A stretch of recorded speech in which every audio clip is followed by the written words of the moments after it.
Is December, and I'm going to call this meeting to order. I want to welcome everyone to meeting number 20 of the House of Commons Standing Committee on Access to Information, Privacy and Ethics.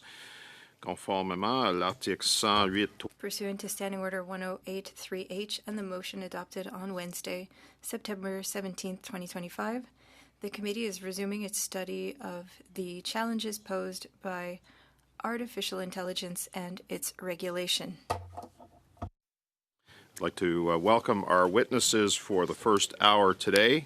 Both are from Conjecture Limited. We've got Connor Leahy, who is the Chief Executive Officer, and Gabrielle Alfor, who is the Chief Technology Officer. Mr. Leahy, you have up to 5 minutes to address the committee.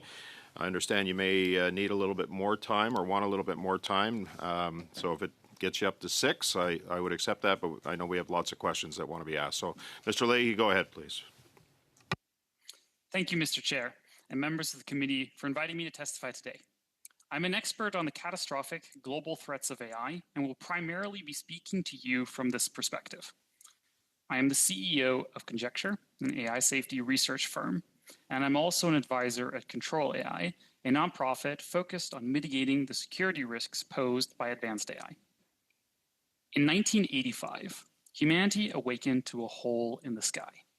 Scientists discovered that chlorofluorocarbons, CFCs, were depleting the ozone layer that shields humanity from damaging ultraviolet radiation.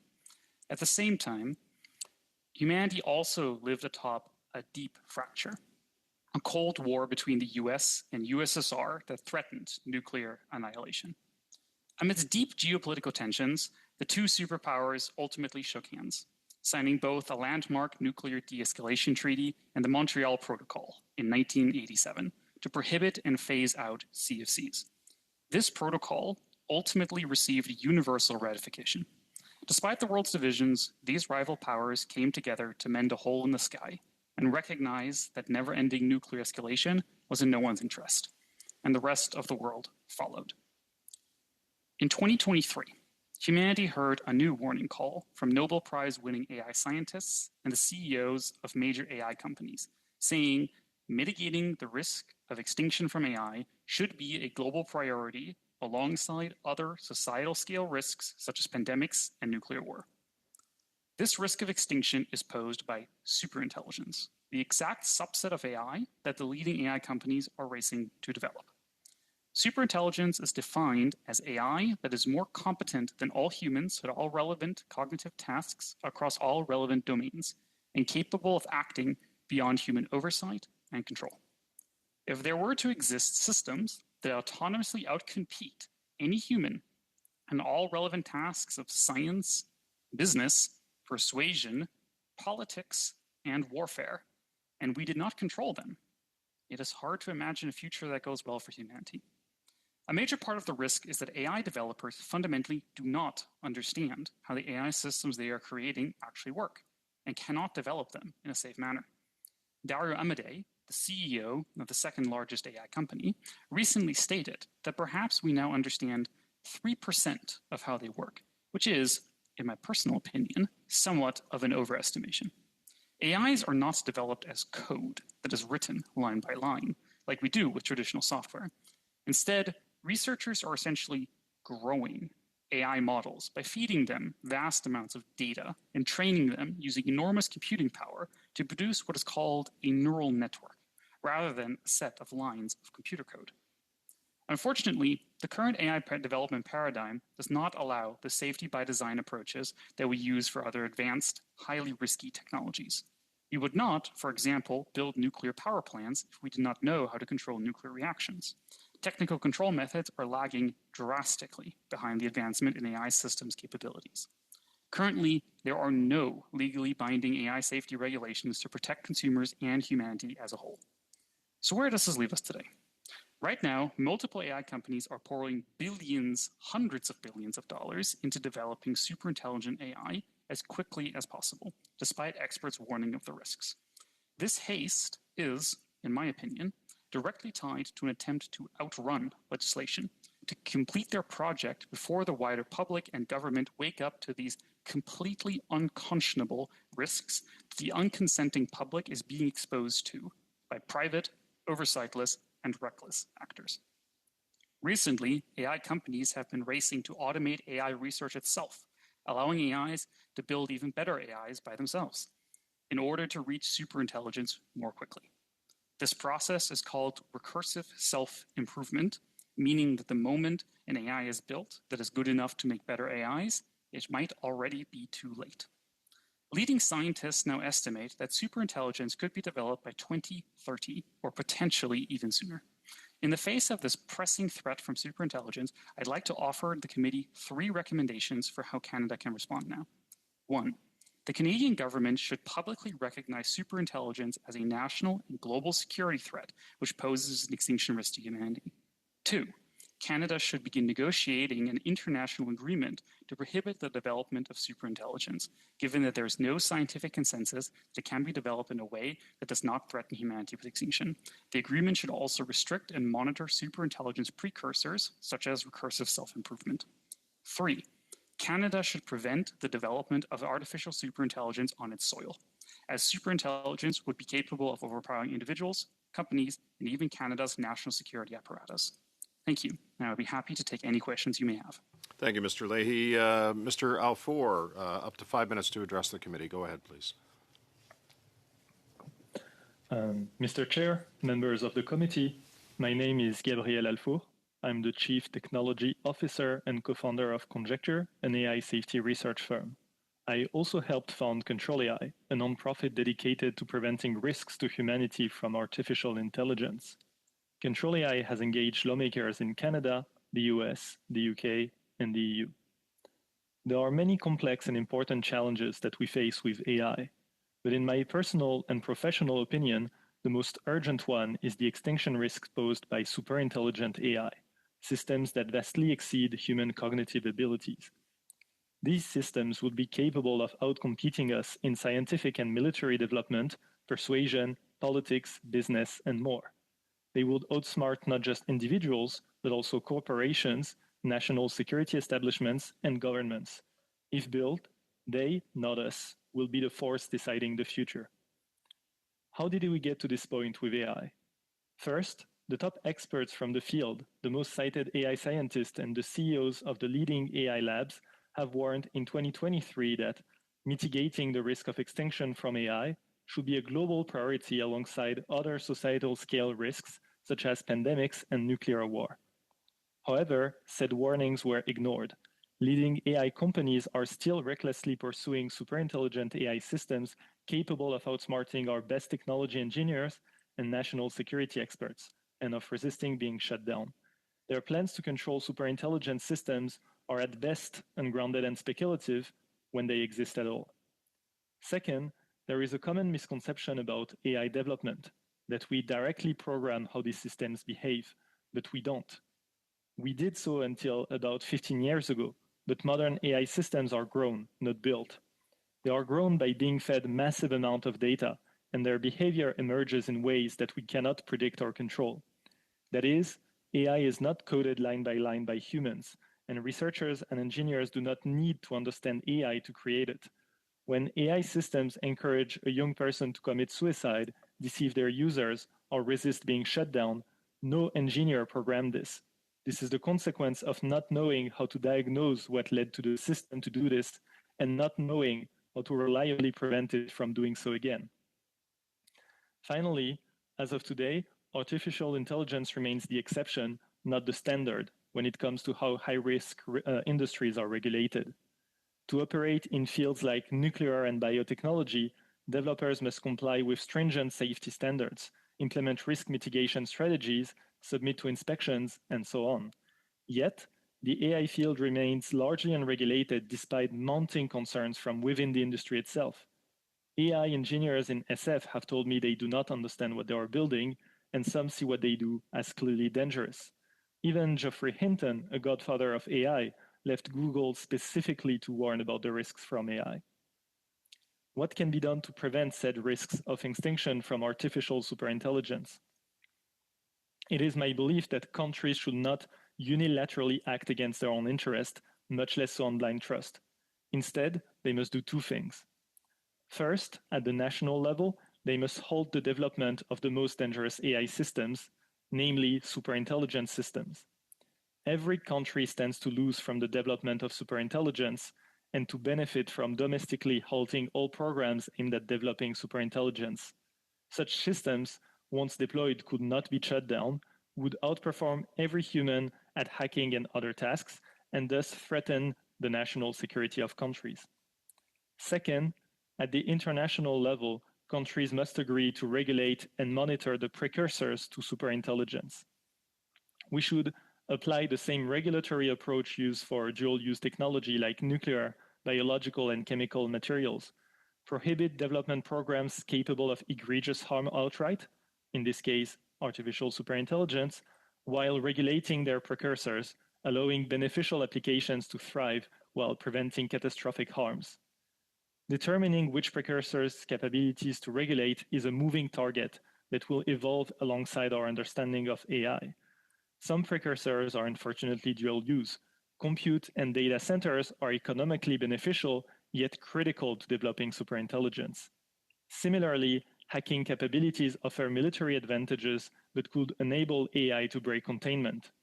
For such dual-use precursors, international agreements are essential. No single country can mitigate these risks alone, nor should one country bear the economic costs of restrictions while others forge ahead. Meanwhile, some precursors have narrower applications limited to AI research itself, such as systems capable of autonomously advancing AI research without human oversight, which could trigger an unchecked feedback loop of capability improvements.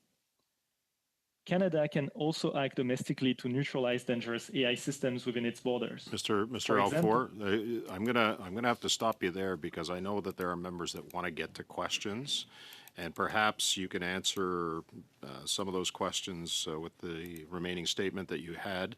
I also want to make sure that both of you are on the language of choice because there will be questions posed in English and in French. And on va commencer en français, je pense, avec Monsieur Hardy. We'll be starting in French with Mr. Hardy for 6 minutes. Thank you, Chair. Thank you, gentlemen, for being with us today. This is a very important topic. I know that we are beginning this study, but everyone who has come to testify has very varying opinions. We're hearing about the threats posed by AI. Others are quite positive regarding its impact. I would like for us to make a parallel between AI and social media. We let private companies develop social media at a ridiculous speed, and we have AI now that is also being developed, and we know that our young people are quite stressed because of social media. And so how do you see the link between AI used in, or rather between social media and AI as a superpower that, as you described it? Thank you for the question. I'll take this one. So a lot of the early research that is now leading to the current boom in artificial intelligence actually started in the context of social media. A lot of the early research on what is now called deep learning and AI was done for social media recommendation algorithms. I personally am a bit of a younger generation. I'm kind of the oldest Gen Z generation. And I personally remember how we had this promise in a sense that if we just let social media and the internet run free, if we don't regulate, then it would bring freedom and prosperity to the world. I don't know, perhaps some members remember, for example, the Arab Spring, where there was a wide-held belief by for me and also many other people at the time that widespread access to the internet and social media would bring freedom and democracy. These promises have turned out to be lies. They have not come true, and they were instead are being used by the social media companies to cannibalize many aspects of our interpersonal communications, our interpersonal relationships for personal benefit. And they are now pouring millions, hundreds of millions into lobbying and other forms to try to prevent people from interfering. I think the same pattern of behavior in terms of developing a technology so quickly that governments cannot react, and actively trying to slow down governments to prevent them from regulating this technology until it's already too late is exactly the playbook that we were also seeing being deployed right now by these AI companies. Donc, si je comprends bien, dans le fond, on est en So train if de... I understood correctly, we're making the same mistakes from the past with social media. And there are incentives, and companies want to develop as quickly as possible AI that would be super intelligent so that they can be ahead of the market. And in your opening remarks, you made a comparison between nuclear development and the Montreal Protocol.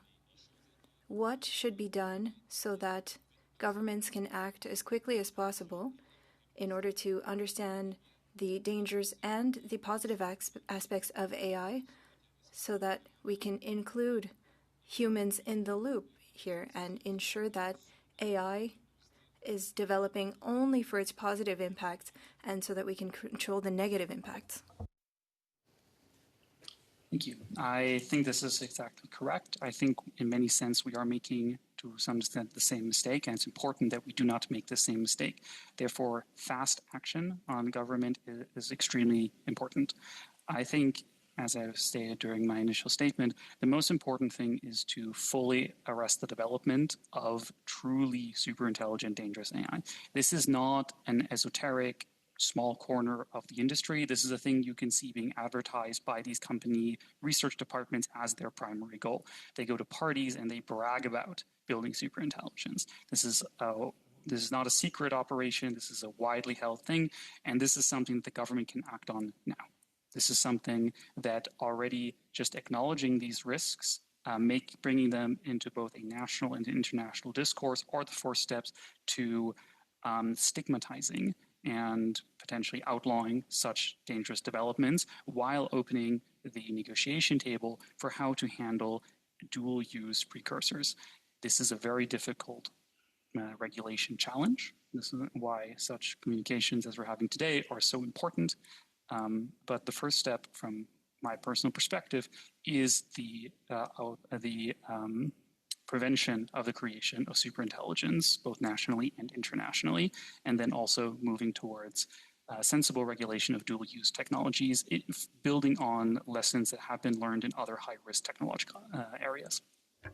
Merci. Puis j'aimerais entendre peut-être... Thank you. And perhaps Mr. Alfour can respond to my question as well. I believe that in your opening remarks, you talked about risks, but you also mentioned that Canada should put a stop to superintelligent AI. Is it not a danger then if Canada stops looking into this that we fall behind other countries?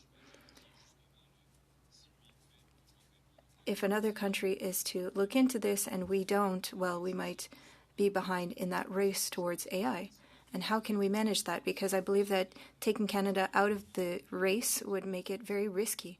Is there a way for us to find an agreement and to move forward with superintelligent AI? You have 20 seconds or less, please, Mr. Arfour. Concerns. The first one is that stopping the development of ASI does not hurt Canada. ASI cannot be controlled by any country. Any country that develops a superintelligence system will find its national security threatened. Okay, the second one is... I'm sorry, I'm going to have to stop you there. Madame Lapointe, 6 minutes. Alors, bienvenue. Thank you, Chair. Welcome to the witnesses. We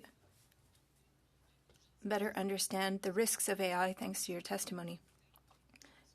We've been hearing a lot about the positive aspects, but you have shared negative impacts as well. I would like to know whether or not Canada is on the right track regarding oversight of AI. We know that in Montreal, a lot of work is being done. My first question, we have a Canadian Institute on AI, and they have a mandate to assess AI systems, advanced AI systems. What is the significance for countries, in your view, to creating public institutions in managing AI?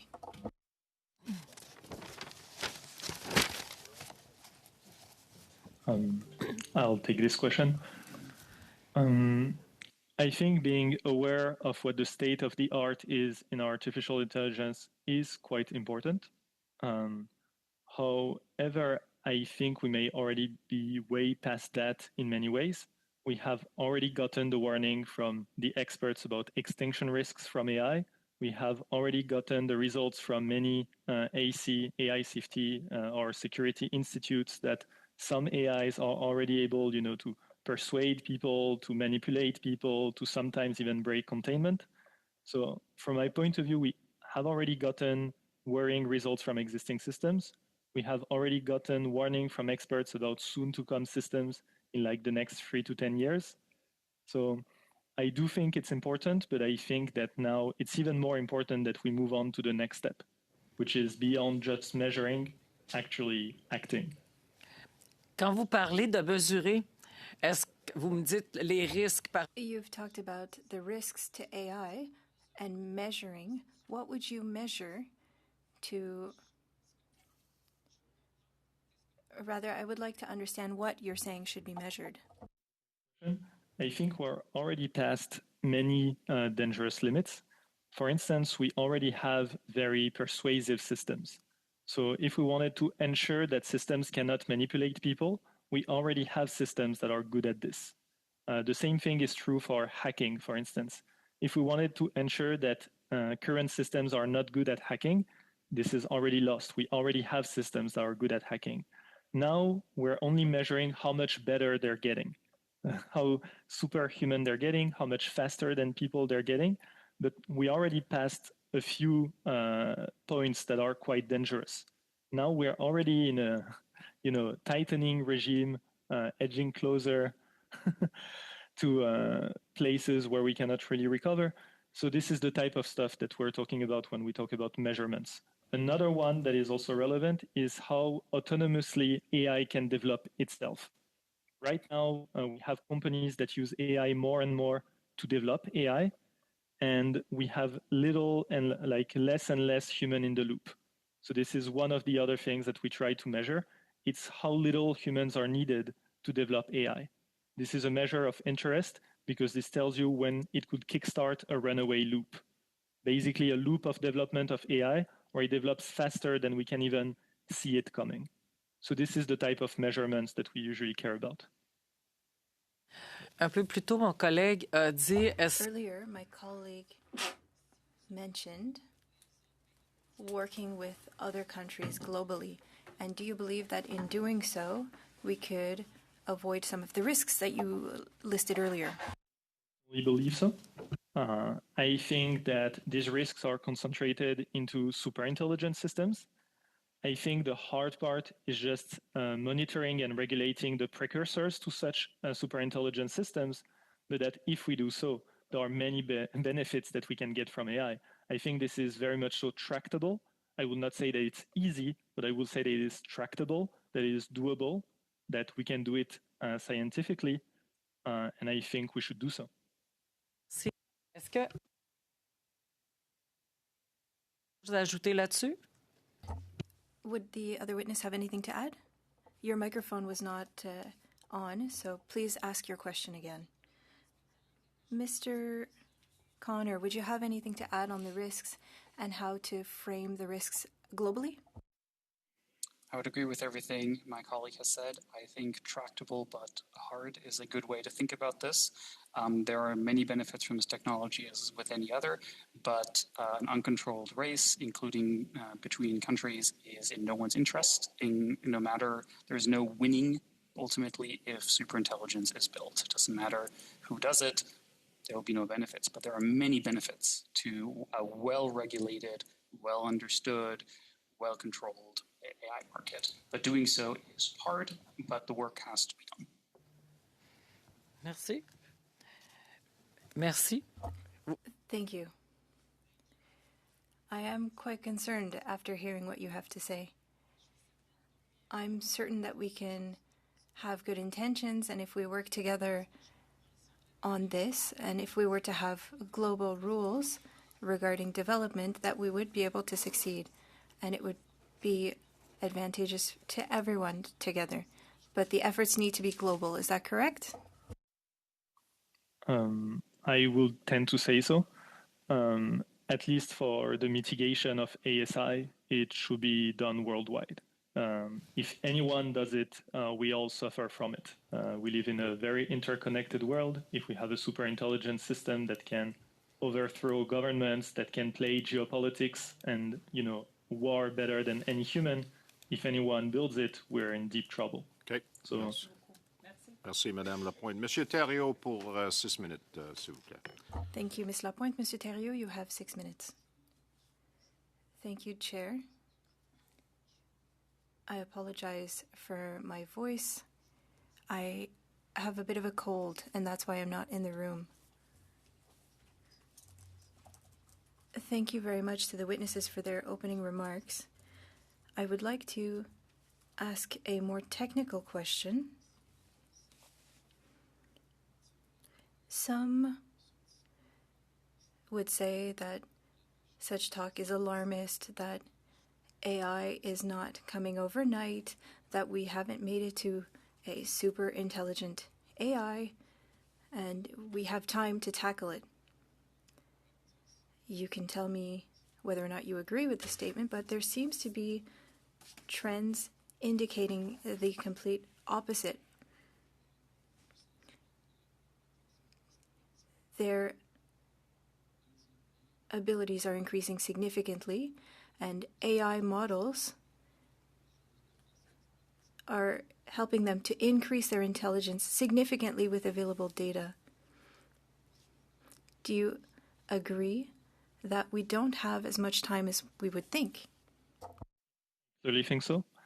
I think another way to think about it is that 15 years ago, no one predicted where the capabilities of our artificial intelligence would be now.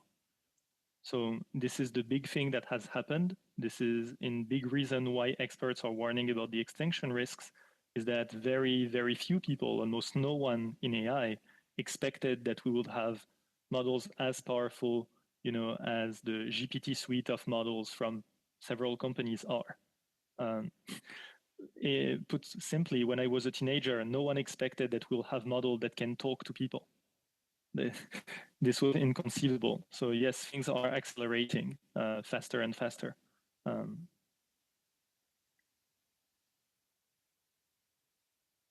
Les États ont comme Governments seem to be fascinated with applications that would increase efficiency and seem to be focused on a race to having applications that increase efficiencies. And we'll see later whether or not there are efficiencies to be gained. What I've understood from what you've said is that AI is in development and it can't be left to its own devices, but we need to focus on the how. In Canada, there's a bill that died on the order paper, C-27, that proposed the creation of a commissioner to AI and data,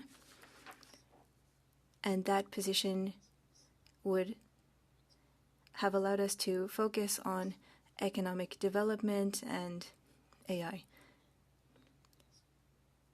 The current government created a minister of AI, and we'd like to hear from that person eventually. Last June, he made a speech stating that he would focus on looking at the economic advantages of this technology instead of focusing on regulation. What do you think of such a comment?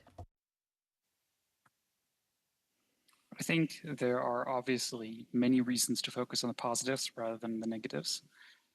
It is frankly more profitable and it's more fun, to say it rather simply. But it is also important that we are facing a poly crisis. in many, many areas across the globe. I'm less familiar with Canada than I am than, for example, the UK, where I currently live, or my native Germany, or native America. But we are facing many, many challenges, and often there is a seduction towards thinking of technological solutions. And often technology is a very powerful solution, is a powerful way to help address these problems. And I believe AI can be helpful for many of these problems.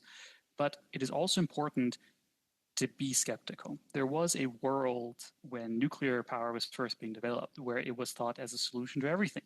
They wanted to make nuclear-powered aircraft, for example, that would just spew radiation as they flew. They wanted to use nuclear weapons for mining applications. I think the Russians actually tried that one, and many such things. And this is not to say that nuclear power is not an incredibly useful and powerful technology. I think nuclear power plants are some of the most effective ways to make energy. But the reason our nuclear power plants are so safe and good and useful is because of good regulation. And this took decades of hard work.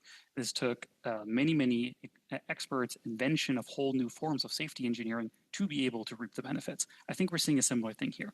If we just try to reap the benefits without actually the correct amount of safety engineering that is necessary, we will see the same thing that we've seen with social media repeat, and we will not see the AI equivalent of safe, economically productive nuclear reactors.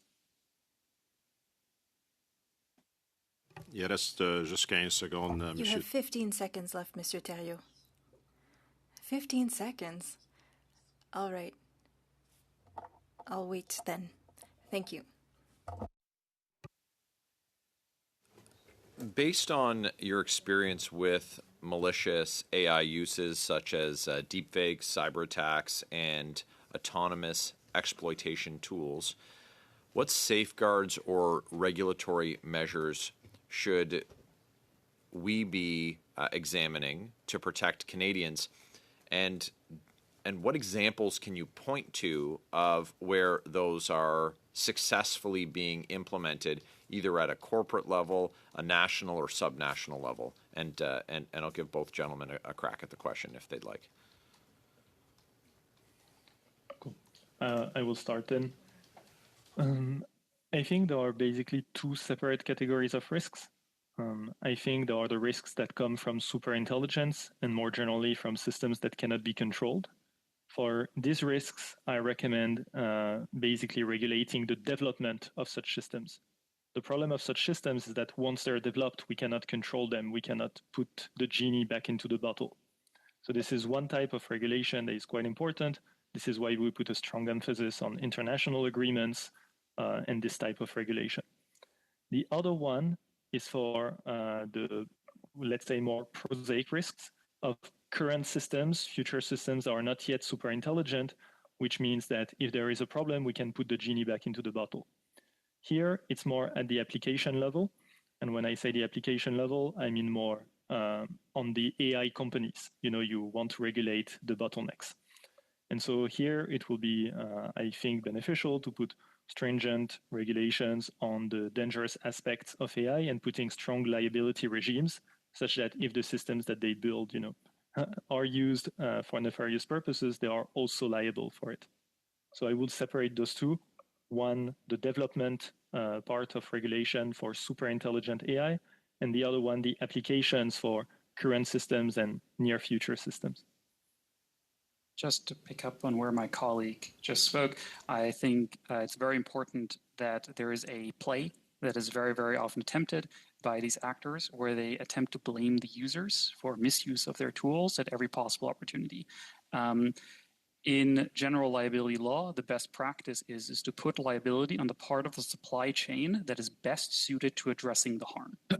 Obviously, the part that is best suited to addressing the harm are these massive corporations with the best technical talent in the world, massive platform leverage, and so on, rather than on the user. So I think I would push against user liability as the way to address these risks and much more on developer or deployer liability.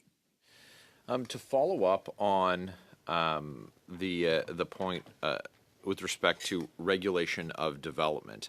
So if we gatekeep the advancement or development here and we have treaties with many other countries, but say, for example, Russia and China, or Russia or China, don't participate in the treaty, wouldn't we find ourselves in a situation where our adversaries are proceeding with development in an AI arms race while we just watch and hope that things don't get out of hand when, based on the context that you provided in your opening statements, we know that it almost certainly will, but we may not have developed tools that would allow us to defend against it, because would I be correct in saying that we can also use models to defend us against rogue states, or rogue states and the models that they would develop and deploy to our detriment? So there are basically two regimes. There's the superintelligent regime, and there's before that. In the superintelligent regime, everyone loses. If Russia builds superintelligent AI systems, everyone loses. They cannot control it. Same thing for China, same thing for the US, same thing for any country. So this is in the superintelligent regime. It's only the superintelligent AI systems that basically have any agency left. Then there's the pre-superintelligent regime, where there is an actual race. Because until superintelligence, when you can still steer your systems, you stand to gain a lot of benefits from developing stronger systems. This is why international agreements are important.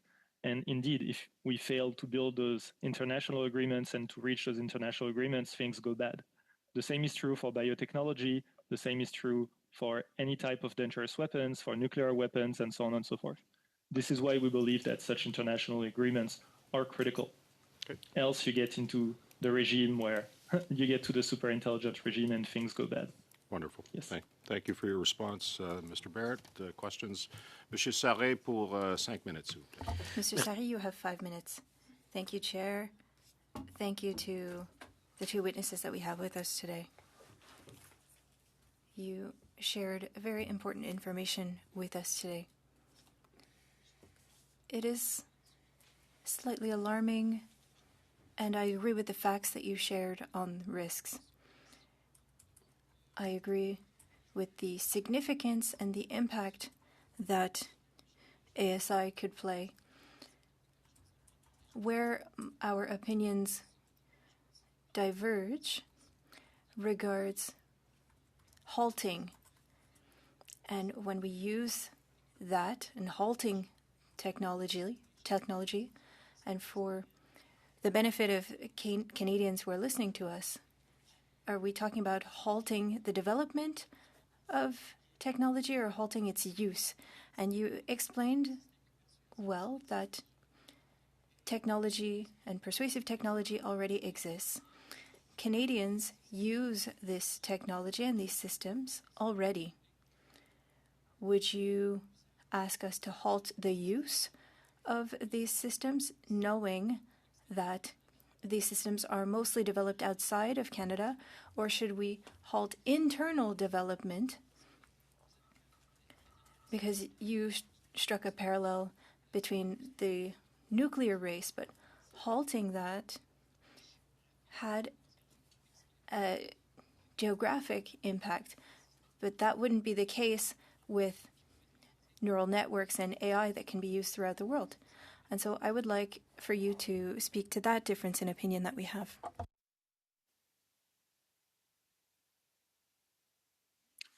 Yes, this is very excellent questions. And this is, in fact, a very difficult thing. The non-geolocality of digital technologies presents novel, unprecedented risks of proliferation and difficulty of control. With nuclear weapons, for example, we had the luck, in a sense, that uranium ore is quite bulky and centrifuges are quite hard to build and are quite visible from space if you do it right. We have some of these benefits when it comes to AI systems, such as data centers. Others, such as the open sourcing of many such systems, present novel difficulties. This is why we've put such emphasis on the regulation of the development. if a superintelligent system was made, it would be probably a computer file that can probably never be deleted. It would be something that would spread. We might not even know what we're even dealing with when it is first developed. It is quite likely that the first superintelligent system, we don't even know that it is superintelligent until it's too late. Which is already the case right now, that many of our AI systems have capabilities that we don't know at the time of development. We only discover much later that our systems were capable of things we didn't know. So this is a novel regime. This is not something that we have dealt with very well historically. Even historically, things such as export controls on software have not been very successful or have been very, very tricky to enforce. What I think is very important to say is that, again, we do not think that all AI should be halted or that all AI applications should be halted or not used by users. I'm sure my colleague would agree with me that we enjoy very much many AI applications on the market today. What we want is to gain the benefits of the kind of AI we have right now and continuing forward into more powerful applications. Le temps est un peu limité. J'aimerais juste My vous time is a little limited, so I do have a second question that I would like to ask you. You stated it clearly, and I hope that there will be an international agreement, but I'm not very positive because I'm seeing the race by these different companies for quantum and AI, and I think that I'm not as optimistic as I should be. But I would like to talk about Canada's strategy. We've heard over 11,000 contributions, and how can we encourage Canadians to participate more actively? I think that Canadians need to be educated, but how can we ensure that this becomes a permanent pillar in creating policies regarding AI? We believe that awareness and education are extremely important at Control AI. It's about half of what we do. So first, education. And second one, putting people in the decision of deploying systems. A lot of people are against the development of super intelligent AI systems, and whatever can put them in the loop and have a say, we believe is good. So much. Merci, Monsieur Sarret. Monsieur Thériault. Thank you, Mr. Sarret. Monsieur Thériault, you have 5 minutes.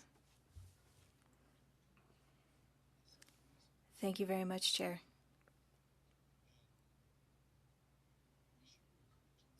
Machine Intelligence Research Institute, and they testified last week, told us, and I quote, that stopping research is not possible globally, and so that's why they're focusing on a way to interrupt AI.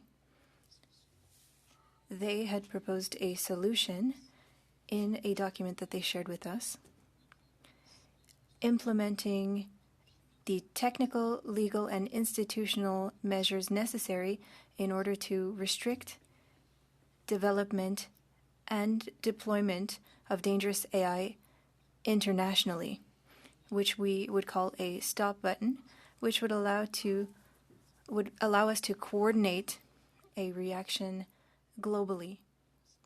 What do you think of such a proposal?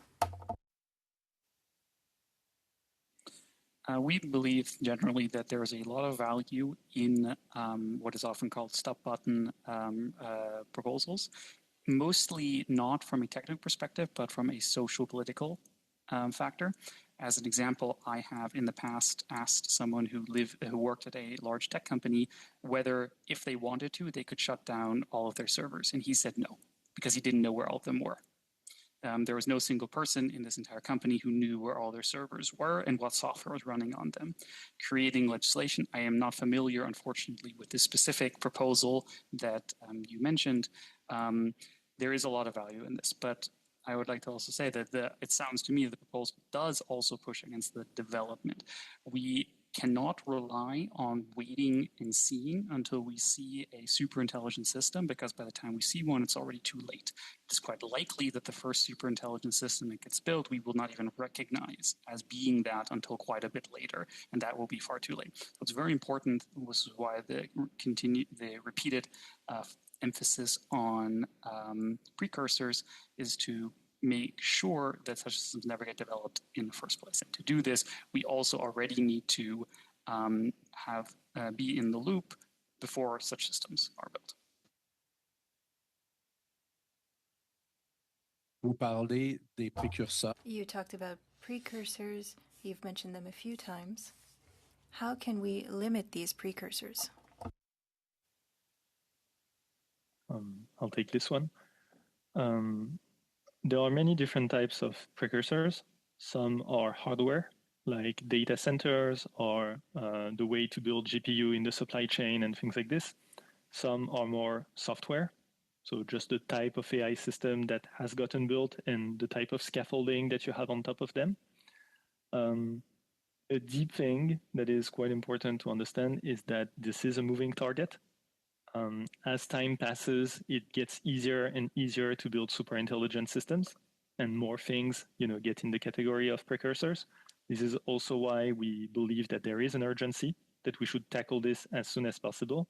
Right now, we can get away with just, for instance, preventing research programs that aim at building super intelligent systems. We should also focus on limiting open sourcing of models, because once it's there, you cannot take it back. And the same thing for data centers. For every data center, there should be stop button, kill switches. There should be clear regimes for what can be done with them, and so on and so forth. So this is the type of regulation that we should have on precursors. Fundamentally, it is a moving target.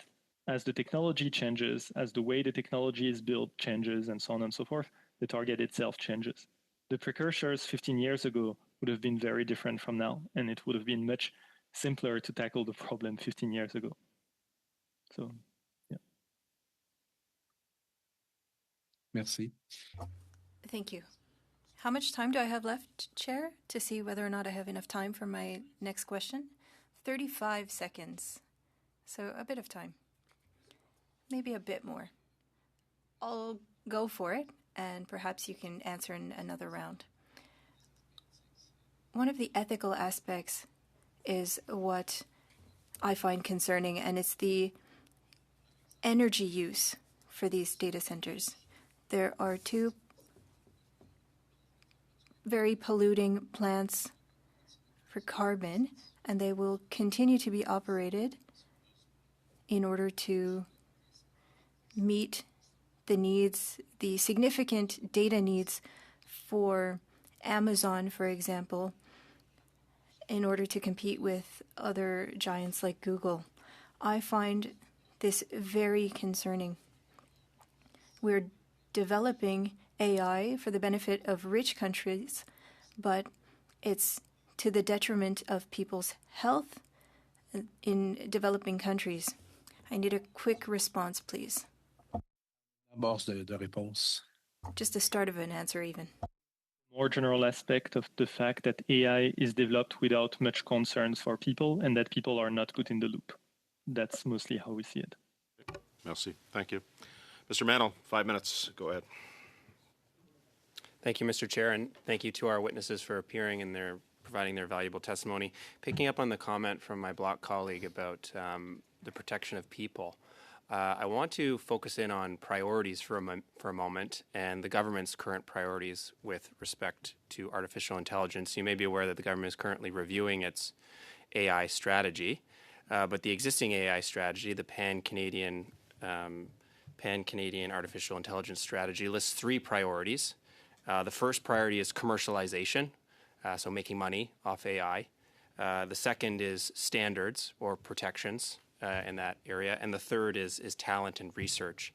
Do you think that those priorities are in the proper order? I think it wouldn't be a surprise that we would disagree, that these are the most important priorities.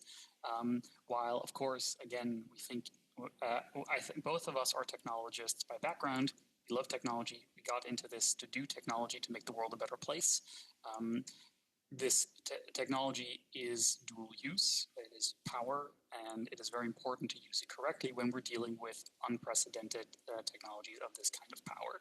So to get a good outcome, I think the most important thing is to get this right, to not repeat the mistakes of social media, to not let technology exist for technology's sake, but for technology to exist to benefit people. And this is not what technology will do by default. We have to make it do that. So we think this should likely be the top priority, and in the sense of most acute risk, we believe superintelligence to be the most pressing, personally. I would tend to agree and may add something. I think it was in July of this year that YouTube Shorts reached 200 billion views per day.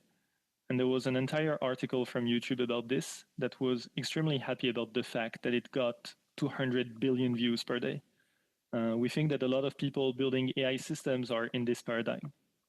We know many technical employees at those AI companies, and it's just extremely fun to watch loss go down and results on benchmarks getting higher. It's good in itself to just get more technology, to just get more. It's fun, it's great to see, and you don't need to think much. So I will echo what Connor said, and I do believe that it should be the biggest priority when developing technology to ensure that it benefits people, humanity, and So if I'm understanding your testimony, you would suggest that the priorities should be reversed and that standards and that sort of protection should come before commercialization in the government strategy. Is that correct? I think that benefiting humanity can be done through many ways. So in the context of superintelligence, we believe that it's through regulation and protection, but for other things, it's by using the technology in good ways and using it in a way that benefits people. Personally, I'm quite hopeful about AI in the context of education. I think different people have different priorities, but if one tries to use AI for good, I believe a lot can be done with it. It's a very powerful technology. Great. Canada has just recently, in this government, created a new minister position, Minister of AI. And in one of his first speeches after becoming Minister of AI, Mr. Solomon said Canada, quote, would move away from over-indexing on warnings and regulation, end quote, to make sure that the economy benefits from AI. Could I get your reaction to that approach? My general opinion is that yes, I think you can get a lot of economic benefit by neglecting human flourishing. This is something that we've seen historically many, many times. There are many ways to pump a stock market at the expense of people. For example, deregulating Ponzi schemes is very profitable in the short term. And then eventually the bill comes. I think we're seeing a similar thing here, is building a long-term responsible stewardship of building a good society and that uses technology effectively. Again, I think that benefiting mankind also means using AI, but using it correctly and for the benefit of mankind. And this is harder and in the short term less profitable. Okay, thank you, Mr. Mantle. Mr. Lee, I'm just going to get you to move that microphone down a little bit. It's coming in a little hollow right now, but we want to make sure that the interpreters are understanding what you're saying. Ms. Church, 5 minutes. Go ahead. Thanks, Mr. Chair, and welcome to both of our witnesses. I guess my question maybe first to Mr. Alfor would be, what experience do you have dealing with the Canadian Artificial Intelligence Safety Institute, the CAISI, that was launched November 2024? Do you have any experience dealing with them directly? I do not have much experience dealing with them directly, aside from interacting with a few people who I think were there when I talked to them. Would either of you have comment in terms of how you think that their mandate and their work is shaping up? I guess I would just note for the committee that the CAISI was developed by the Government of Canada in part to examine the risks posed by advanced AI systems to help develop tools and guidelines to manage those risks. and it also works collaboratively internationally in a way to try to develop protocols for AI safety. So it's only a year old at this stage, but I was just wondering if either of you have any guidance for us as a committee as to the reach of its mandate or how you think its work could be enhanced going forward. As far as I understand, right now the KC is observatory. It does not regulate, it does not constrain. I would not say if it's the role of KC specifically to regulate and constrain. This is a political call that is, I think, outside of my purview. But I do think that someone should have this authority. We already got the warnings 2 years ago from the experts about extinction risks. We already know that several leading AI corporations are racing specifically for superintelligence. I think now time is for action. Whether this should be done through Casey, through the Minister for AI, or through another entity, I think is beyond my pay grade. But I do believe it should be done. Yeah, I mean, I think it's one of the tools in the toolbox to help develop the actual framework that then Parliament would need to legislate if we were going down that route. But it's interesting because I think that we're attuned to the risks, but even as you would acknowledge, it's finding the means to regulate and understand AI in its various forms that I think is going to pose a challenge. Mr. Leahy, do you have any wisdom for us in terms of how we could grow the mandate or the work of Casey to support us in developing framework and security protocols to deal with this? I have not had personal experience with Casey. I have not talked to them. I have talked to many people around Joshua Bengio at Mila and his group, who is one of the godfathers of AI. So this is the people I have the most experience with here. Generally, I would say it is very important to have some amount of technical capability that can give nonpartisan advice to governments. I think this is a very important function. I think it's also very important to understand that a lot of these institutions, through, in a sense, no fault of their own, often get corrupted by business interests. Many of these people who work at these companies or at these institutions have very lucrative offers from these kind of companies and often have their identity tied to technology being good. While on the other hand, there are many people whose identity is tied to technology being not good. And we don't want, in a sense, either of this. What we want is a balanced understanding of how can we mitigate the risks that are truly unacceptable while also benefiting from the ones that we can manage. I think this is a hard tightrope to balance, but I think it's important to make this the clear mandate, that this is the mandate. Okay, thank you. That's very helpful. And I think it's helpful that the Canadian AI institutes, including Mila, are involved with Casey as well, I think, to provide some of that balanced input. Let me take you in a different direction. What type of counter protocols would you suggest? So you've mentioned the geopolitical risks that we face by other foreign actors, and I'm curious if you have any guidance for us in terms of thinking of the either the cybersecurity reaction or protocols we should put in place to protect our critical infrastructure and systems, or any other counter protocols you might suggest we look at as a government. I would need a rather quick response to the question, please. I tend to think that countries should now seriously think about national firewalls to prevent outside actions. I think there has been a lot of taboo about them in the past, and I think that if a country is to ensure its cyber security and its security in its cyber sphere, it should strongly consider this in general. That's my personal opinion, not that of Control AI, but to your question, I think it's the most direct one. Okay, thank you, Ms. Church.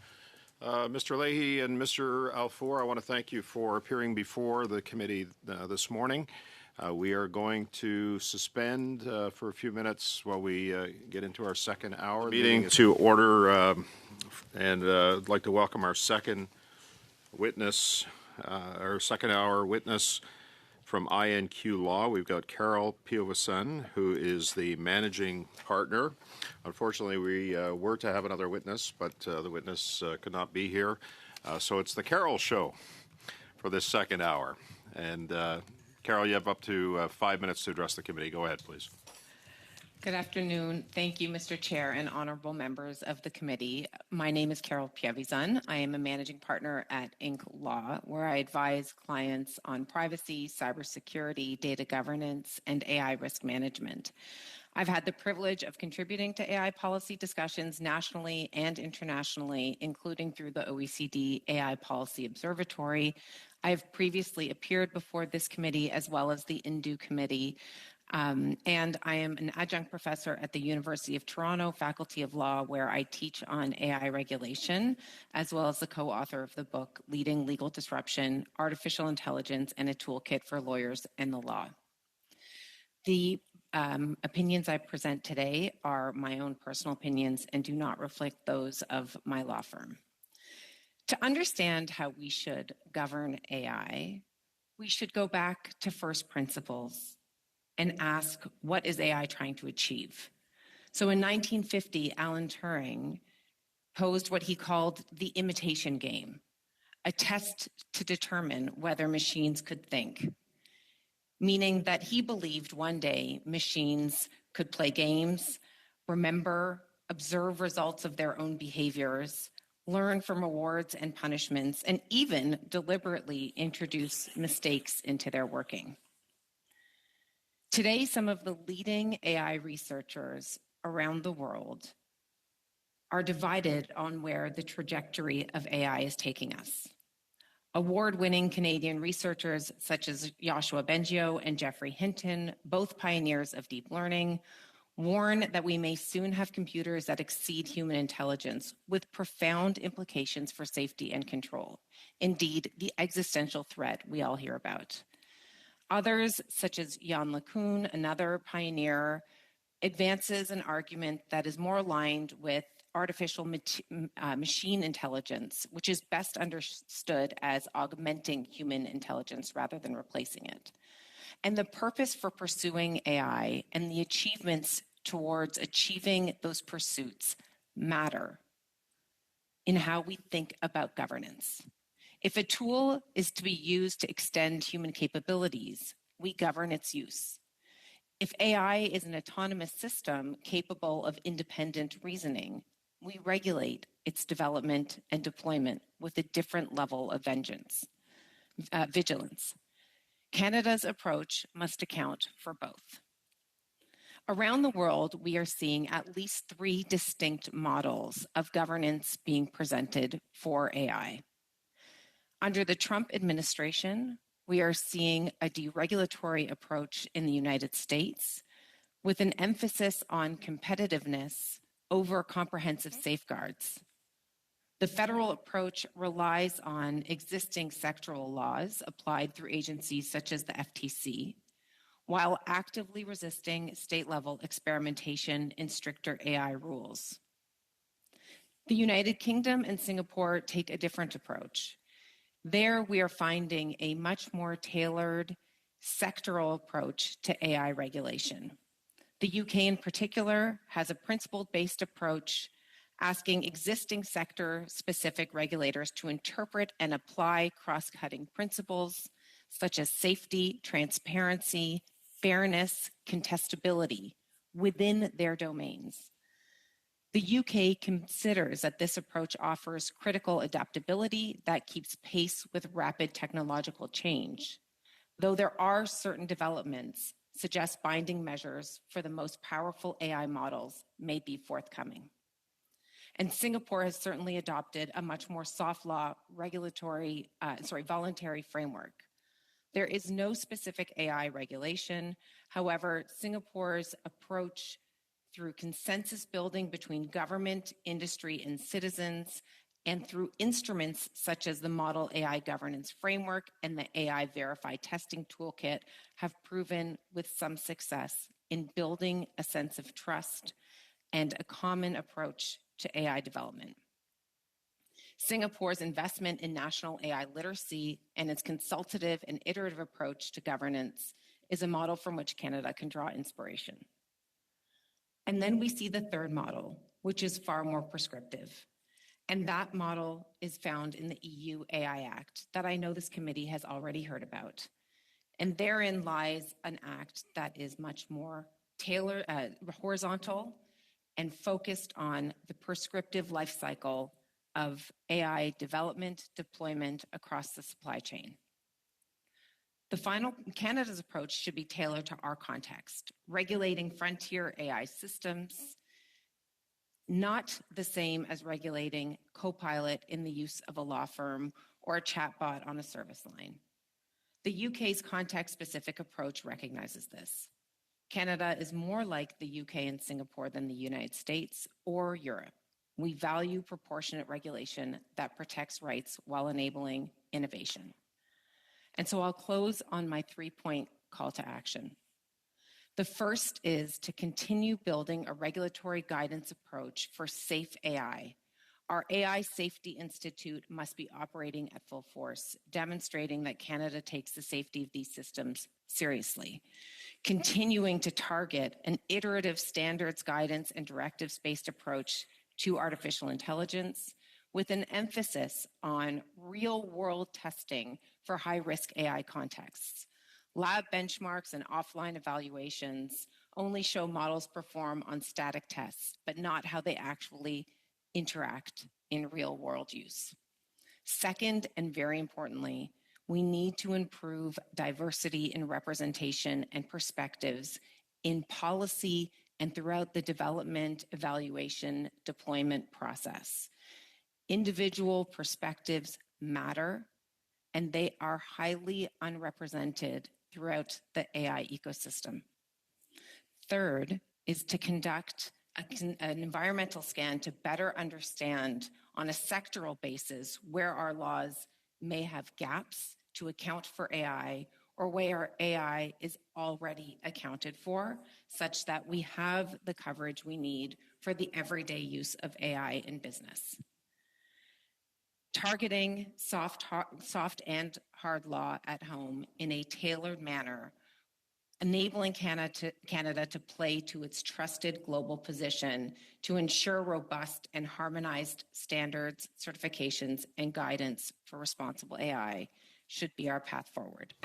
Thank you, and I welcome the committee's questions. Okay, thank you, Ms. Pio-Visan. I know that there is a fourth, fifth, and sixth component to your recommendations, and perhaps the committee members, I've seen your opening remarks, perhaps the committee members can guide you with that in their line of questioning. Mr. Barrett, you have 6 minutes. Go ahead, please. I'd like to pick up on just one of the points that you mentioned in your opening, and it was about the regulation of frontier AI systems. How would in doing that, how would Canada defend against rogue nations from developing and deploying AI weapons, and what international coordination would be required to make those safeguards in the development of frontier AI systems effective? Every nation has an advantage, has a sort of draw to protect its own systems as much as possible. And Canada has been working internationally since 2019 through the Global Partnership on AI, through the OECD, through the G8 and G7, and through other international mechanisms, including now the International AI Safety Institutes. We've been working quite diligently to establish more of commonality in how we are approaching AI and the regulation or the protection of AI around the world, of frontier AI around the world. So where we've got rogue nations that may be developing certain AI systems that are offensive to our own principles, it's really important to understand that Canada is already embedded in these international committees where we are playing a key role in establishing what the norms ought to look like, but also what the mechanisms to enforce those norms. We're not going to be able to do it alone at all. We do have to find who our friends are and where we have commonality in approach and in values. And just through that, establish the mechanisms that we need to defend those values and that approach. I wanted to ask you about the long-term trajectory of super intelligent AI and worst case scenarios that would follow if there weren't adequate safeguards that had been put in place that stopped this from getting away from us as a species. But first, could you tell me what you think, what terms we're talking in? Like, could you qualify, in your opinion, are we talking long term? Are we talking 10 years? Are we talking 5 years? What do you think? I'm obviously not a technologist, but I will tell you, but I've sat around circles to hear what some of the technologists are saying. So what I am hearing, and I have no reason to disbelieve them, what I am hearing is that we are decades away or less. So we're no longer talking about, and I'll say I remember sitting in a class with Dr. Hinton years ago where he was suggesting that artificial general intelligence was hundreds of years away. And then in 2023, he shifted that approach to saying we're much closer than we ever thought. The pace of technological development is happening at an exponential level. So I think we are, by all accounts, from what I'm hearing, with no reason to disbelieve, we are much closer to super intelligent computers than we probably thought we would be just a few years ago. And there's lots of it's easy to fall down it's easy for one to fall down the dystopian hole about mind hole about what that looks like. What do you hear? What is discussed? What are the outcomes that we're looking to avoid? And then so I've got just over 2 minutes left. What are the outcomes we're looking to avoid, and how can we as a parliament play a role in preventing that from happening? We're looking to avoid super intelligent computers that are superior to us in a way that is harmful to us. So Dr. Hinton spoke about embedding maternal instincts into super intelligent computers so that they would be more empathetic and protective. Parliament can play a role in ensuring that there is a regular tracking of the development and sort of inputs into the development of those frontier models and how they are implemented within Canadian society, with a view to shaping what the values ought to look like that would be encoded in these systems. So Parliament can play a role in ensuring that we are identifying the values that we want these systems ultimately to be embedded with, and then providing a process through which those values can in fact be embedded in those systems and we could see those outputs. That's good. 25 seconds. Thanks very much. Okay, thank you, Mr. Barrett. Monsieur Sarret pour 6 minutes. Mr. Sarret, you have 6 minutes. Interpretation is on. Allez, s'il vous plaît. Merci beaucoup, Monsieur le Président, et j'apprécie et je. Thank you, Chair. I would like to thank our witness for her opening remarks and the information that she gave us. I would like to start with comments that I made to the two previous witnesses regarding what we can control. Will we be focusing on developing this super intelligence, or should we work on the use of AI itself? Most systems that are used by Canadians are not actually being developed in Canada. I think that's a very fair point, that the systems aren't necessarily developed here. But we do have, first of all, through international coordination, we have a mechanism through which to inform what those values and those standards ought to look like. And we do have precedent for this in a number of different respects, some of which you heard about with the earlier witnesses. So we do have some role to play in being clear about what embedding those good values look like and what it means to develop, intelligent computers that are aligned to what we believe, the role we believe they should play in society. And I will give you the example of the G7 back in 2018, where our government, and actually all the governments of the G7, were talking very much about the values in the context of AI and how we were going to advance standards, policies, and practices that would protect those values. And from there, you saw a movement into the Global Partnership on AI. You saw the coordination through the United Nations on AI with a view to trying to create more of a harmonization and approach. Cut to the most recent G7, where the emphasis was primarily on adoption, because we're now at a stage where we can see the real world uses of AI, and we are much more prone to and excited about, in a lot of ways, which is a good thing, the adoption of these technologies. In this current context, as we are starting to become much more familiar with the technology, understand its opportunities and use, and we cannot lose sight of the opportunities. We have to be mindful of the risks, but we cannot lose sight of the opportunities.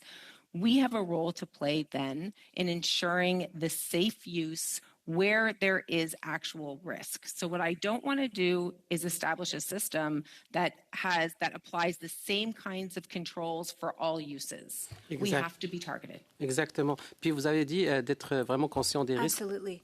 And being aware of the risks is important.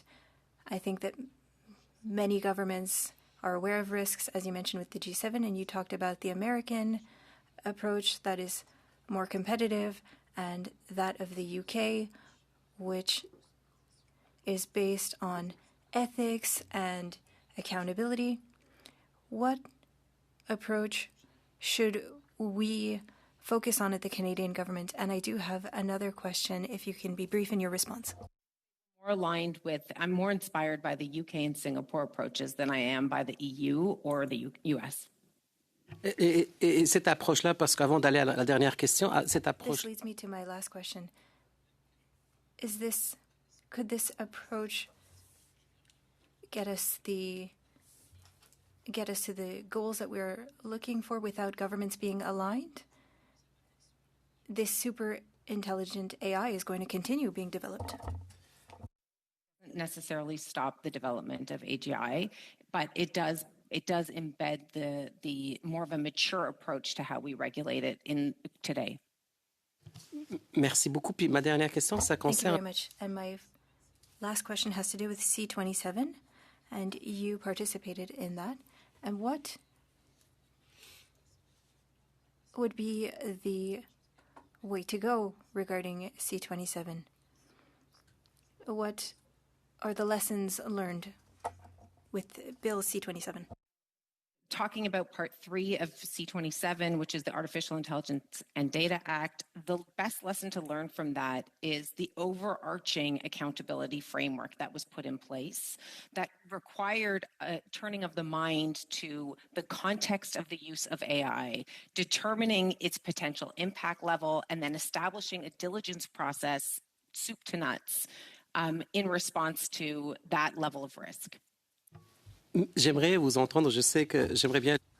I would love to read your book. I haven't read it yet, but I think that it will be something that I'll read over the holidays.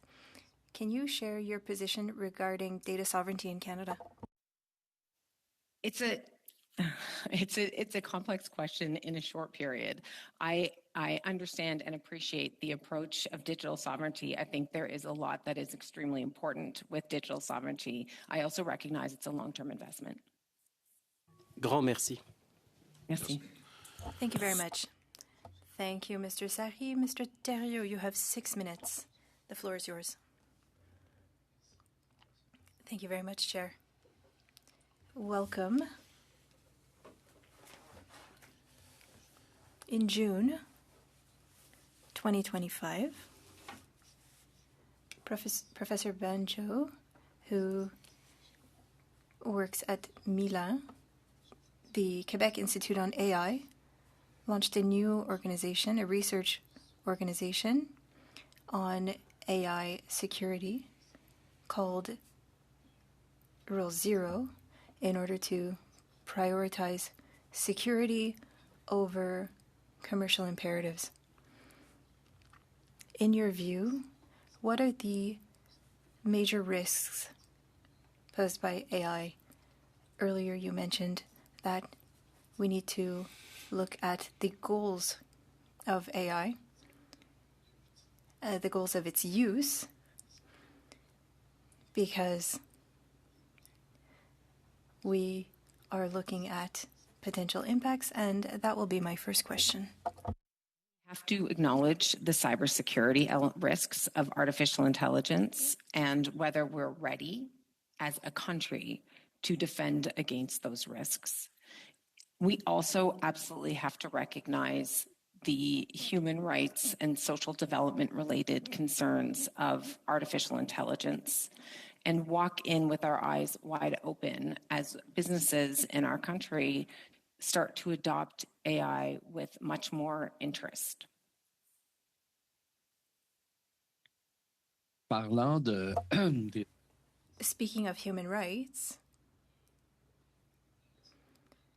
the Montreal Declaration states that ASI needs to be trained in order to not reproduce or recreate discrimination based on social, sexual, ethnic, or cultural or religious differences. Developing ASI should contribute to eliminate unfair distinctions between different people. With C27, do we truly factor in biases caused by AI in the implementation of policies? And how should the government integrate this concern further? A job to do in establishing discussions between different legal regimes, such as the human rights regime, and its place in with artificial intelligence, meaning that in the application of human rights law and in the application of our charter, for instance, that we understand the connection and the role that AI places in each of those sections. So there are absolutely concerns around the use of AI producing fair outputs. What we need to start to understand is, what does fair mean? What is the standard? How do we judge it? And then how can we demonstrate that we are living up to these standards? And that is critical. In addition, I do want to highlight one of the points that I made earlier. The diversity of perspectives around the table matters. You need to hear from different people, from different perspectives. It really matters, and it will shape the way we approach AI policy and law. Merci. Merci. Thank you.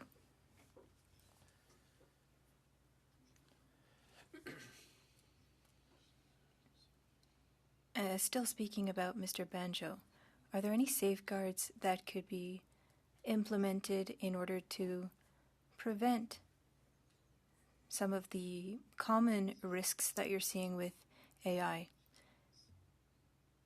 You made a series of recommendations earlier, but I would like for you to speak to us a bit more about this and perhaps carry on your recommendations.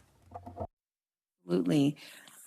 There are a number of recommendations to ensure that that AI is used more, in a safer manner. Many of the recommendations I have in my written submissions, I tried to consolidate just for expediency.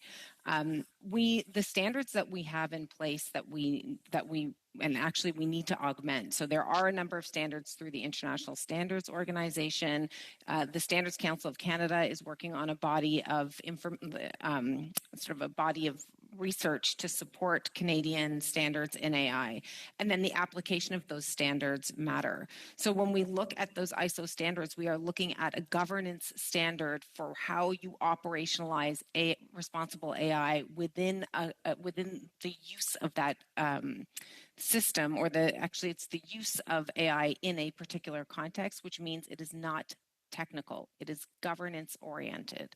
And having a sort of increasing our understanding through a national literacy program, through more sectoral guidance, through more industry collaboration, and through the greater perspectives being brought to the table, we can start to have very actionable plans around how we will operationalize these standards and what good looks like to achieve in each of these standards. Okay. Est-ce que Monsieur vous êtes- Thériault. Mr. Thériault, I apologize. Your 6 minutes are up. Apologies. I know it goes very quickly. Mr. Hardy, you have 5 minutes. Thank you for being with us today. The goal of AI for many businesses is to replace humans in a lot of the work that needs to be done. We're seeing studies that are showing that youth from 22 to 25 years old are in jobs that can be easily replaced by AI, and they have seen a 13% decrease because they are not, or rather they cannot access certain jobs. So we're talking about a bit of an online immigration in a way. People with postdocs in AI, they're working 24/7, and they can work for less than minimum wage. And ethics and innovation is at the heart of everything. And do you believe that we should legislate to ensure that businesses are not hiring AI instead of hiring real people? I think you can legislate that businesses aren't hiring AI instead of real people, but let me offer a different perspective.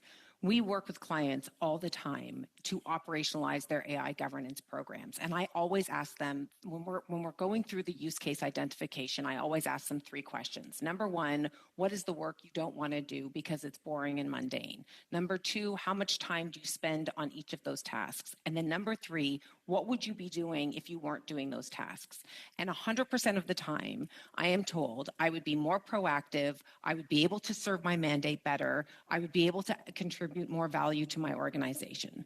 My point is this. Number 1, AI as a tool is going to be used within our businesses, and we can't and shouldn't stop that use.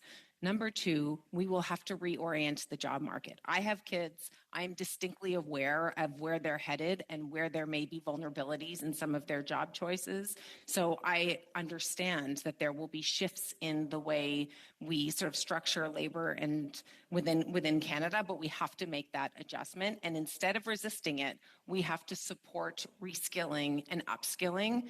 And this is something we've been talking about as a country for many, many years. The last point is around literacy and allowing people to understand how this tool is to be used and enabling them to better identify and shape their own career paths, recognizing the profound transformational impact of artificial intelligence. Alors, vous pensez pas qu'à un certain point... Do you not believe, and I do understand what you're saying,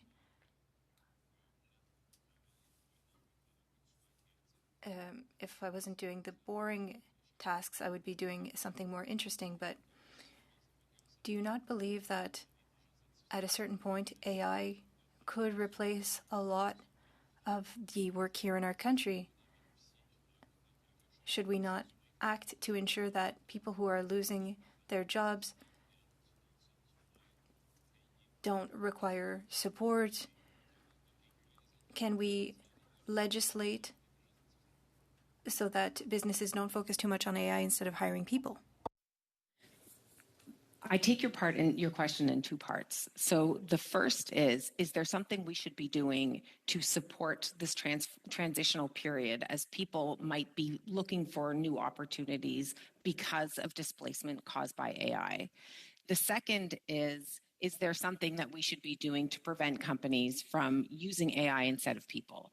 On the second point, I don't think that we should be inhibiting companies from adapting. to the use of AI. I don't think that's the approach.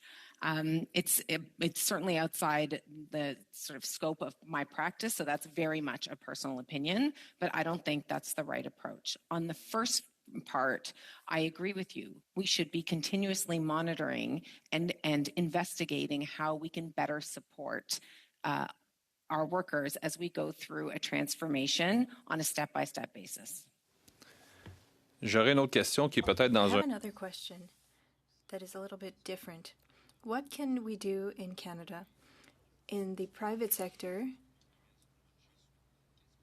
you need to lead by example. And so what can we do in government to ensure that we lead by example and have other countries try to imitate us? Could we be more ethical? Could we have a more narrow development regarding the use of AI in specific fields? What could we do here? I appreciate that question. We can lead in two ways. We can adopt the technology, and we can do so with the Made in Canada responsible AI brand that we have been developing for a very long time, and we should sell that to the world. Okay, thank you. Merci, Monsieur Hardy. Mr. Saini for... Thank you, Mr. Hardy. Thank you, Carol, for coming. I am very alarmed with the two witnesses who came before you, to the extent that humanity may be at risk of... What can we do? I mean, United States, China, India, and G7 countries can develop all those things. That may be a danger to the humanity, but there are a lot of other world that don't have those knowledge or the facilities. What can we do to help those, or how can we protect the humanity from the uncontrollable use of this weapon?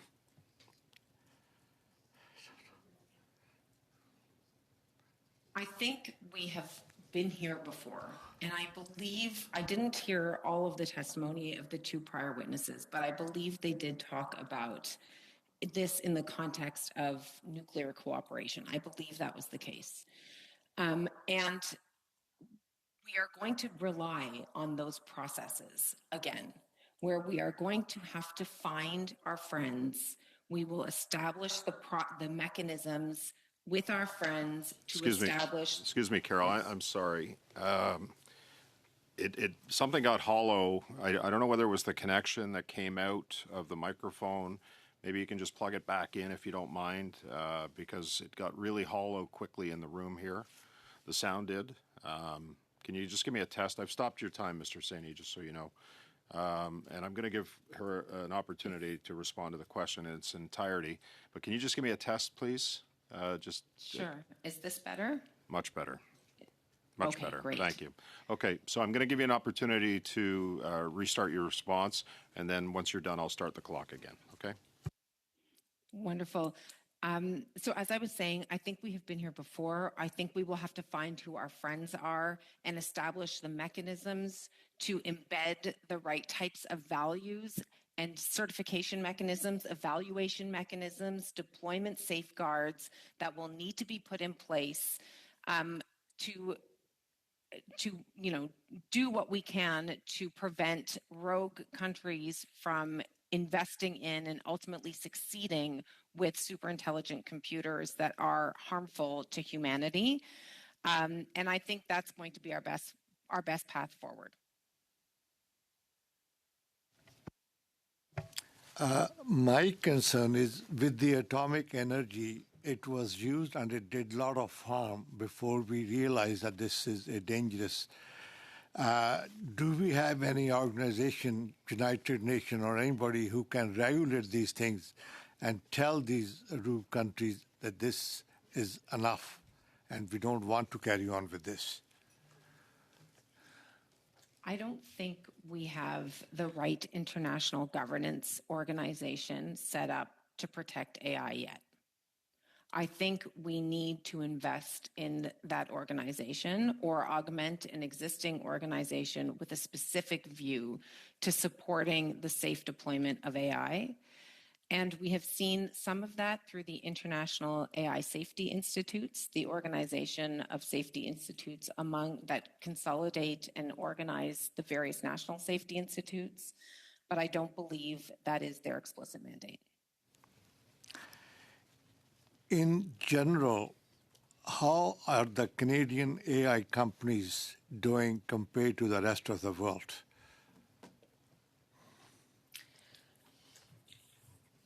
We have one large language model that competes on a global scale, and that's through Cohere.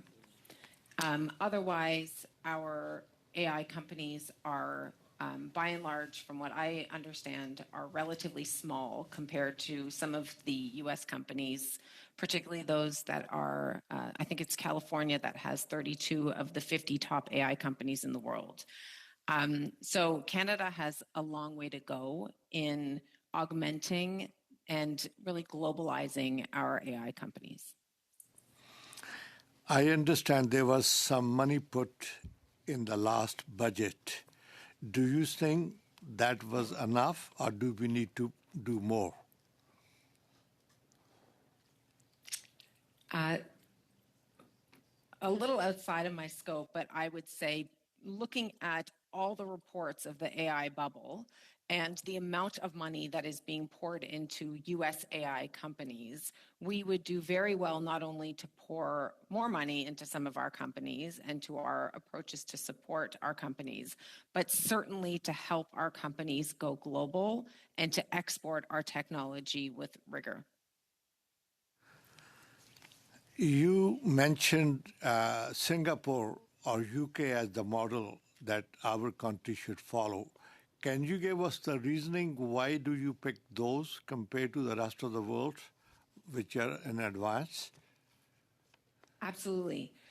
The UK's model, principles approach, sectoral focused, not taking regulation off the table entirely, but using an iterative approach to better understand where there are gaps in regulation and where they can better target their regulation to support, if needed, a horizontal law, and if not, support the regulators in providing effective guidance through a consultative approach with industry and with other players, I think is something that aligns very nicely with Canada's approach generally.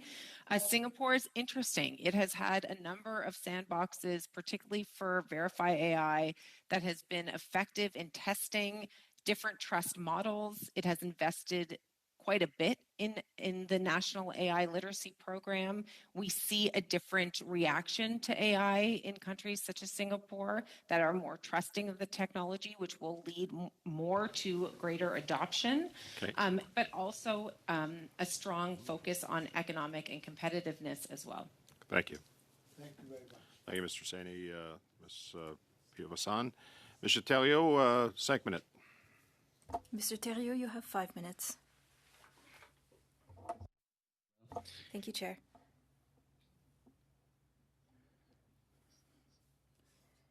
AI is a monster being developed. And yes, we can frame it further. Earlier, we talked about the former bill C-27 that died on the order paper, and that proposed the creation of a commissioner to AI and data. What do you think of that recommendation and the creation of that position? A short response, please. I think that position can be very useful depending on its mandate and, importantly, how it is resourced. Merci. Thank you. AI is an accelerator for information control and power. How can we better control the motivation of developers? The government currently, through its minister, has stated that it would be focusing on economic development and technology instead of regulation. What do you think of that approach? Should we not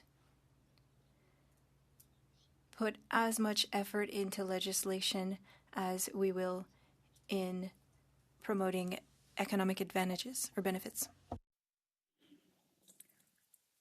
I interpreted the minister's approach to AI as being, I have this recollection that he said light, tight, and right, which meant we will look to regulate, but it will be in a manner that is tailored and focused. And I think that aligns very well with the UK and Singapore approaches that I am proposing for Canada. I've been involved in the consultations related to the Artificial Intelligence and Data Act, and there were significant concerns about establishing a horizontal law that would apply in every context, but without sufficient consultation to determine if that was necessary. I think the approach that I'm proposing to this committee would allow us to balance the economic advantages with those controls that you speak about.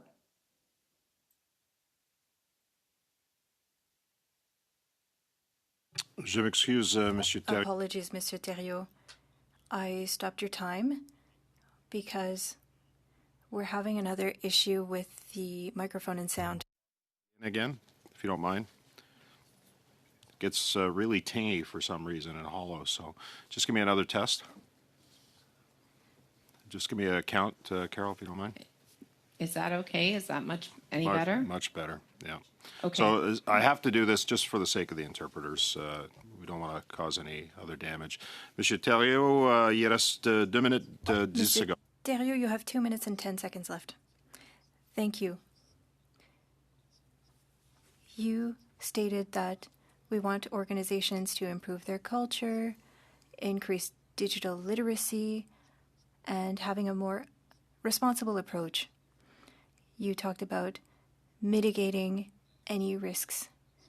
Certain rules are unclear, but there are the same themes that are repeating themselves. What are the themes that you mentioned?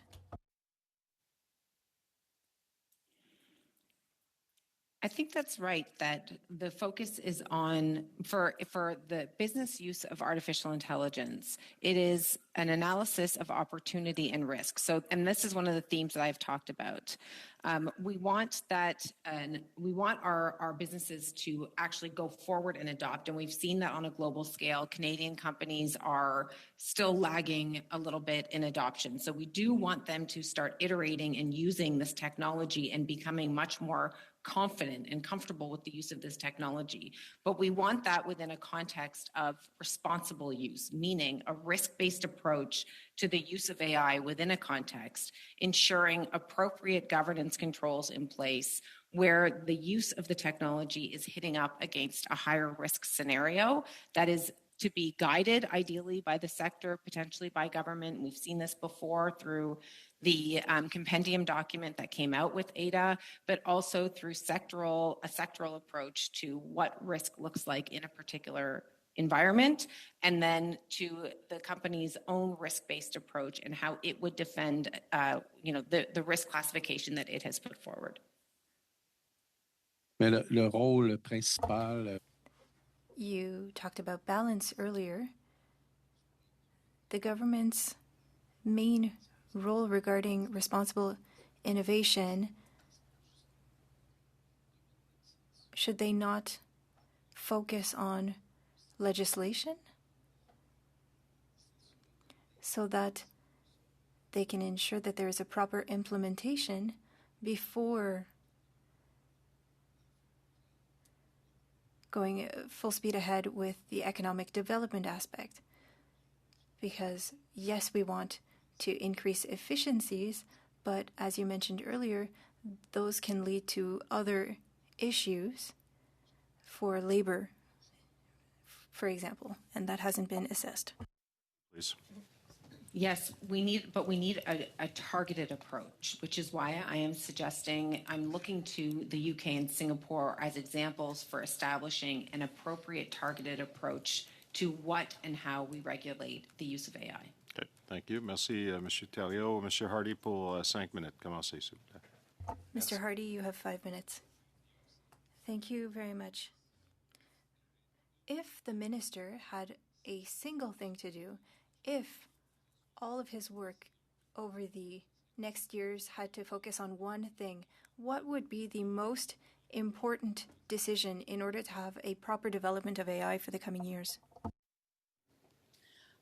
Augment the emphasis and the mandate of the Safety Institute to make sure that it is properly established to lead and support safe and responsible development and deployment of frontier AI. Et si on va un petit peu plus clairement, dans le fond, pour vous, c'est quoi? And what does that safety mean to you? What should be a priority in safety for AI? Because it seems to be a bit broad. Is it to make businesses more responsible in case they develop technology that negatively impacts society? Will they be held responsible? Is it upstream that the structure needs to be rigid? What does that mean for you, safety?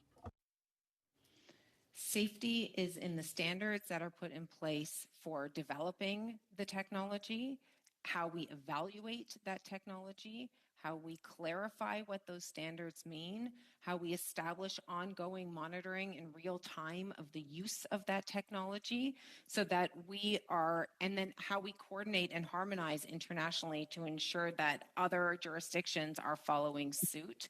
That's where I would place the emphasis. Tantôt, vous avez dit que le Canada est un leader. Earlier you said that Canada is a leader and that they should sell their expertise to the world. In what way does Canada stand out, and how is it a leader in AI, and how can we influence the world with our practices here? What I meant by that is through the sort of responsible AI brand that Canada has put together through its co-founding of the Global Partnership on AI and its active involvement in the ISO AI standards, the 42000 series. In so doing, Canada has had an important role to play in establishing what responsible AI looks like, and I think we should continue to not only sell the sort of Canadian technologies globally, but that we do so by proving that our companies have established certain security safeguards that build trust in Canadian technology. Je trouve ça intéressant parce que nos deux témoins qui sont venus. That's very interesting. The two witnesses that we heard from earlier were saying that there are incentives for businesses to be quickly developing AI for financial reasons. And we looked at social media as well and the impact on young people and the mental health of our children. And they said that once things have been developed, businesses say that, oh, it's the users that are improperly using the tool.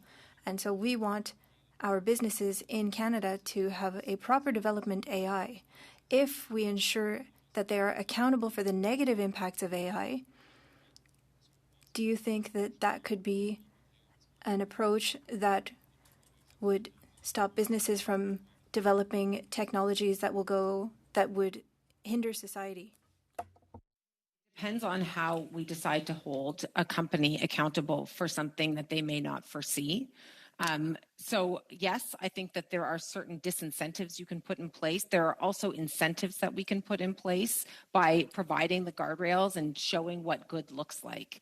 And I think that might be a really effective approach to support our companies. It's not to say that I'm contrary to anything that is punitive. That's not the point. It's just we have to understand what it is we're regulating and what tools we're using to regulate and enforce that regulation. It has to be tailored. Ben, je suis assez d'accord avec vous. I agree. And I do like to make the link between social media and even cigarettes. We were told that they were good for us until we were told that they no longer were. And so measures were put in place to ensure that we weren't promoting the use of cigarettes. I think that social media is benefiting from a bit of a void where our children are a captive audience. And I think that perhaps we should direct AI more to ensure that they're not focusing on profits only for development. Do you agree with that statement? I do, and I think that there are certain areas where we could be far more active in ensuring transparency and disclosure of AI, particularly where you're looking at the use of chatbots, public-facing chatbots, that can be confusing to the user. So there are notices that we could put out to the public to make it much clearer. Again, we need to be targeted and we need to understand the use of the general purpose technology. Merci, Monsieur Hardy. Madame Lapointe, tu vas Thank you, partager. Mr. Hardy. Ms. Lapointe, you'll be sharing your time with Ms. Church for 300 seconds. Thank you, Chair. Thank you for being with us. What you've had to say has been very interesting regarding what we need to focus on. Last week, we heard from a witness, Antoine Guilmain. Perhaps you've heard of him. He was saying that he was an expert for the protection of personal data, and he was talking about legislation, and you made reference to this, that there's a lot of legislation here, and that we should focus on the gaps in our legislation before creating new ones. I know that we talked about C27 that died on the order paper, but what would be your recommendations for closing the gaps? I agree with that. And the recommendation is to conduct more of a comprehensive study, maybe through regulators. So as the UK model, through regulators feeding information back into more of a central body to understand where there are specific gaps in the application of the regulation in the context of artificial intelligence. Hello, Ms. Piovesan. My question would be about the principle and the values-based approach that you've talked about. How do we ensure, or what are the best practices that you've seen in the UK or Singapore around enforcement and also around transparency? So ensuring that the standards that are in place, the principles that govern the framework, are taken to heart and adopted and adequately enforced, and that the AI systems are transparent to the agencies or the government that is enforcing the principles. The examples that we've seen primarily in Singapore, also to a lesser extent in the UK, is through this consultative and collaborative process between the market participants, if you will, and the applicable regulator on an iterative and ongoing basis to see how the application of those principles is occurring and where there are deficiencies or challenges in the application of those principles. And as we become more and more aware of where the risks are materializing, we will start to see greater emphasis on regulation with stronger enforcement. It may also be that for those regulators, we will need to augment certain enforcement capabilities so that they're able to exercise whatever jurisdiction they have in the application of their particular sector or body of regulation and AI.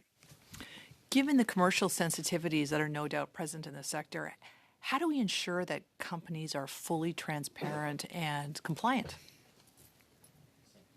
I think it will be a challenge to ensure full transparency since many of the AI companies are relying on trade secrets as a mechanism for IP protection. That was embedded in the earlier ADA model. And to the extent that we do proceed with a body such as the Data and AI Commissioner, that might be a role that we look to augment within that particular office. Mm-hmm. One of the groups that I've met with has been the Kids Help Phone, who talks about, and I think this is more in the context of some of the chatbots and the public access to AI currently, they've talked about a standard of care existing. Do you think that there is an approach that we could take to ensure that as AI develops, as it is publicly utilized, that we can create some guardrails to create that standard of care, particularly in situations where we're dealing with harms that could be facing children? I think we will start to see a change in the standard of care that is applicable whether it applies to children in the healthcare sector, in the auto sector. We will start to see a changing standard of care that is applicable and conscious of the use of AI in that particular use case. At 50 seconds. Oh. Yep. Would you say that there is a sufficient duty of care by companies that are innovating in this area right now under Canadian law? I think so. Again, it's all very context specific. I think in certain sectors there are existing frameworks that are working to working quite effectively to stem irresponsible investment in artificial intelligence in the use context, meaning that whether they're experimenting internally is one thing, but then how it's ultimately used is another. So I do think in certain contexts there are those effective safeguards. But I also think there are many sectors that are adapting with concern that the safeguards aren't good enough. Look at healthcare, right? We have Health Canada that came out with software as a medical device to better help us better understand how we can be assessing risk of medical devices. That's important, and we need that kind of tailored approach to ensure that when it gets to bedside, use of development of AI in healthcare is one thing. When it gets to bedside, it has to meet certain standards, and we have to know what those standards are. Thank you so much. Okay, thank you, Ms. Church. Ms. Pio-Vassan, I want to thank you on behalf of the committee for appearing today. Appreciate your input. Thank you so much. That's all I have. Just a couple of things for the committee. In case you haven't seen it yet, it was distributed among committee members. The AI minister, we heard from his office that he will not be appearing for this study. So that's in the digital binder. And a reminder to committee members that the ethics commissioner will be appearing on Monday of next week. Okay, that's it for today. Thank you, everyone. Meeting's adjourned.